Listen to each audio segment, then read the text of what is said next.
السلام علیکم دوستانو، شیردل تخنیکی معلوماتی چینل ته ښه راغلاست. الله تعالی دې وکړي د صحت او عافیت جامه پتن ولرئ.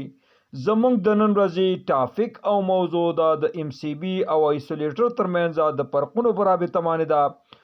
نو دوستانو، زه غواړم په دې رابطه ستاسو سره مختصر او مهم معلومات شریک کړم.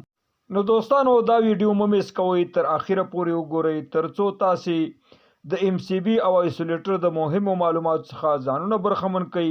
نو دوستانو، راځو ټاپک او موضوع ته. اول راځو دوستانو د MCB او آیسولیټر ترمنځ مهمو فرقونو ته.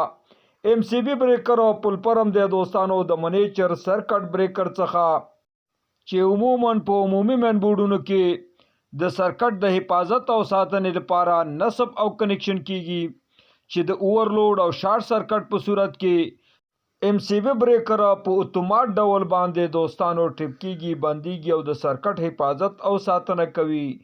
لکه څنګه چې فیوز د اوورلوډ او شارټ سرکټ په صورت کې سوځي او د سرکټ حفاظت او ساتنه کوي، خو MCB بریکر دوستانو دا د فیوز په شان نه سوځي، صرف ټریپ کیږي یعنی بندیږي او د اوورلوډ او شارټ سرکټ په صورت کې د سرکټ حفاظت او ساتنه کوي.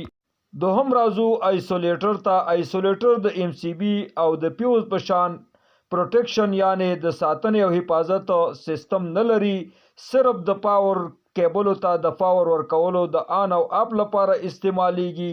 نو دوستانو، دا د اوورلوډ او نه د شارټ سرکټ په صورت کې دا ټریپ کیږي، نه بندیږي. صرف دوستانو د سویچ غوندې د اپ او آن یعنی کیبلو ته پاور چې کوم د اپ او آن کوي، لکه څنګه چې بټن چې دا سویچ دی دوستانو چې موږ یې بلب یا پکی ته نصب کوو د اپ او آن لپاره، نو آیسولیټر چې دی دوستانو دا هم صرف پاور کیبلو ته د پاور د ورکولو لپاره اپ او آن لپاره دوستانو دا نصب او کنیکشن کیږي، او هیڅ قسم حفاظتي سیستم چې دی دوستانو دا نه لري. نو دوستانو، دا وا زموږ د نن ورځې ټاپک او موضوع چې د MCB او آیسولیټر ترمنځ د فرقونو په رابطه باندې وا. دوستانو، که غواړئ د بر تخنیک څخه ځانونه برخمن کړئ او خپل هر قسم برقي وسایل په خپل کورونو کې ترمیم او جوړ کړئ. دوستانو، که زما چینل مو نوی سبسکرایب کړئ، زما چینل د سره سبسکرایب کړئ، او که دا ویډیو مو خوښه شوي د خپل ملګرو سره لایک او شیر کړئ. دوستانو، ستاسو د توجه او لیدو څخه یو نړۍ مننه. السلام علیکم.